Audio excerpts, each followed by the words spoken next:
नमस्कार दोस्तों, मैं प्रिंस। दोस्तों, झारखंड पुलिस कांस्टेबल भर्ती 2024 में लगभग 4,919 पदों पर आपका फॉर्म फिलअप होने वाला है। जी हां दोस्तों, मैं बता दूं कि ये भर्ती जो ऑनलाइन स्टार्ट होने वाला था वो 15 जनवरी से ही स्टार्ट होने वाला था, लेकिन कुछ टेक्निकल इशू के कारण इसका डेट बढ़ा दिया गया है और ये 22 जनवरी से आपका ऑनलाइन स्टार्ट हो रहा है। तो चलिए इसी के बारे में संपूर्ण डीपली हम बातें करेंगे। आखिर आपसे एग्जाम में क्या क्या पूछा जाएगा, इन सभी मुद्दों पे चर्चा करेंगे। किस सब्जेक्ट में कितना प्रश्न होगा, इसके अलावा आपका जो फिजिकल होगा उसमें कितना हाइट चाहिए, कितना रनिंग चाहिए, इन सभी मुद्दों पे बातें होगी। पहली बार अगर चैनल पे आए हैं तो चैनल को कर लीजिएगा सब्सक्राइब, ताकि जो भी मैं वीडियो लेकर आऊं सबसे पहले आप तक मिल सके। तो चलिए बिना देर किए शुरुआत करते हैं और देखते हैं आगे। दोस्तों, यहां पर सबसे पहले हम देखेंगे झारखंड पुलिस कांस्टेबल भर्ती 2024। टोटल पोस्ट की जो संख्या है वो 4,919 है। आपको मैंने शुरू में ही बताया, जिसका ऑनलाइन जो तिथि पहले था वो 15 जनवरी था, उसको बढ़ाकर आपको 22 जनवरी कर दिया गया है और अंतिम जो डेट है वो 21 फरवरी तक आपका ऑनलाइन होगा। फी की बातें करें तो अगर आप जनरल कैंडिडेट हैं, ओबीसी हैं या ईडब्ल्यूएस हैं तो 100 रुपया आपको देना पड़ेगा। एसी और एसटी कैंडिडेट है तो आपको 50 रुपया देना पड़ेगा। एक और इंपॉर्टेंट बात आपको मैं बता दूं, भारत के आप किसी भी राज्य से देख रहे हैं इस वीडियो को तो आप इस फॉर्म को अप्लाई कर सकते हैं। एक यहाँ पे बात आपको समझना पड़ेगा कि आप अगर भारत के अदर राज्य से भर रहे हैं तो आप जनरल कैंडिडेट में आइएगा। आप एससी एसटी और ओबीसी का छूट नहीं ले पाइएगा। आप जनरल कैंडिडेट यानी कि 100 रुपया आपको फी देना पड़ेगा। करेक्शन डेट की बात करें तो 26 फरवरी से 28 फरवरी के बीच आप करेक्शन, कहीं पे फॉर्म में आपसे गलतियां हो गई भरते वक्त तो आप उसको सुधार सकते हैं 26 से 28 फरवरी के बीच में। आइए अब एज की बातें करते हैं। एज जो है 18 से 25 है। मिनिमम जो एज है वो आपका 18 है, मैक्सिमम जो एज है वो 25 है। लेकिन एक यहां पे बात समझने वाली है कि आपका मिनिमम जो एज काउंटिंग होगा वो 1/8/2023 से आपका होगा। 1/8/2023 को मिनिमम एज आपका 18 वर्ष होना चाहिए, लेकिन मैक्सिमम एज ध्यान दीजिएगा जनरल कैंडिडेट के लिए आपको 1/8/2019 को 25 वर्ष होना चाहिए। यानी कि ये 2023 चल रहा है, यानी कि अगर आप 29 वर्ष के भी हैं तो आप इस फॉर्म को अप्लाई कर सकते हैं। यानी कि आपको एज में 4 वर्ष का छूट मिल गया है जनरल कैंडिडेट वाले लोगों के लिए। आप भारत के किसी भी राज्य से हैं तो आप 29 वर्ष की आयु तक इस फॉर्म को अप्लाई कर सकते हैं। आप देख लीजिएगा मैक्सिमम जो एज बताया जा रहा है 1/8/2019 को आपको 25 वर्ष होना चाहिए।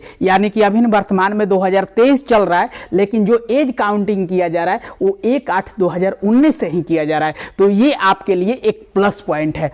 क्वालिफिकेशन जो है वो 10th पास है। सिलेक्शन की प्रक्रिया क्या है? सबसे पहले आपका फिजिकल होगा, फिर आपका मेडिकल होगा, फिर आपका रिटेन होगा, फिर आपका डॉक्यूमेंट वेरिफिकेशन होगा, फिर आपका ज्वाइनिंग हो जाएगा। अब आते हैं फिजिकल। फिजिकल में आखिर आपसे क्या क्या मांगा जाएगा, आइए देखते हैं। हाइट आपसे मांगा जाएगा, मेल अगर कैंडिडेट हैं तो 160 सेंटीमीटर जनरल, ओबीसी, ईडब्ल्यूएस के लिए। एससी एसटी कैंडिडेट हैं तो 155 सेंटीमीटर हाइट होना चाहिए। वहीं पे फीमेल कैंडिडेट है तो 148 सेंटीमीटर हाइट होना चाहिए। चेस्ट की बात करें तो मेल कैंडिडेट के लिए 81 सेंटीमीटर और वहीं पे आपको एससी एसटी कैंडिडेट के लिए 79 सेंटीमीटर। वहीं पे रनिंग की बात करें तो मेल कैंडिडेट के लिए 10 किलोमीटर 60 मिनट में आपको रनिंग करना है। वहीं पे फीमेल कैंडिडेट की बात करें तो 5 किलोमीटर 30 मिनट में। अब आइए एग्जाम पैटर्न के बारे में हम बातें कर ले। ये तो आपका फिजिकल हो गया, फिजिकल के बारे में आप अच्छी से समझ गए हैं। अब एग्जाम किस तरह से होगा?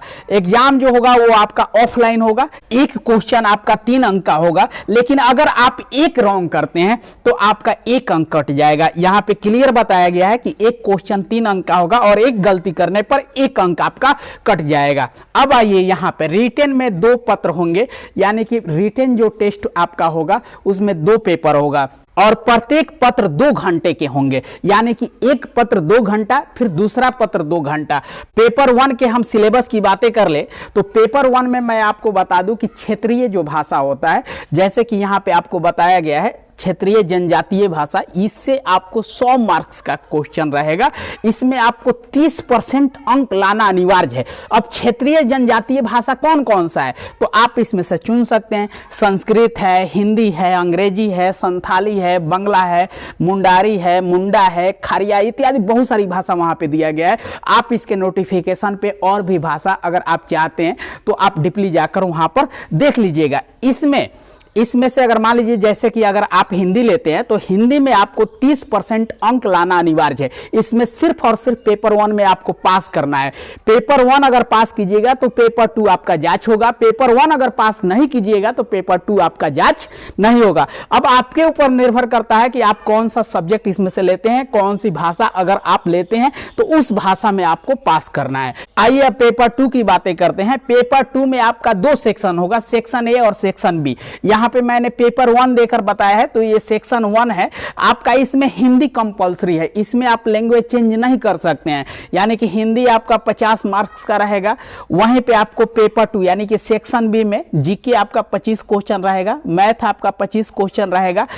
इसी से आपका मेरिट बनेगा, यानी कि आपको हिंदी से 50 क्वेश्चन और उसके बाद जीके से आपका 25 क्वेश्चन, मैथ से 25 क्वेश्चन, इसी को मिलाकर आपका मेरिट बनेगा और इसी के बाद आपका रिजल्ट आएगा। अब देखिए सैलरी की हम बातें कर ले तो सैलरी जो है 21,700 से 69,100 तक आपका सैलरी है। स्टार्टिंग जब आप ज्वाइनिंग कीजिएगा तो आपको 30,000 के लगभग आपका सैलरी स्टार्टिंग होगा। दोस्तों उम्मीद है कि आप सारी बात समझ गए होंगे। अगर आपके मन में कोई प्रश्न रह गया हो तो कर दीजिए कमेंट। अगर पहली बार चैनल पर आए हैं तो चैनल को कर लीजिएगा सब्सक्राइब। हर एक अपडेट आपसे संबंधित मैं इस चैनल पर लेकर आते रहता हूं। मिलते हैं नेक्स्ट वीडियो में, तब तक के लिए जय हिंद, वंदे मातरम।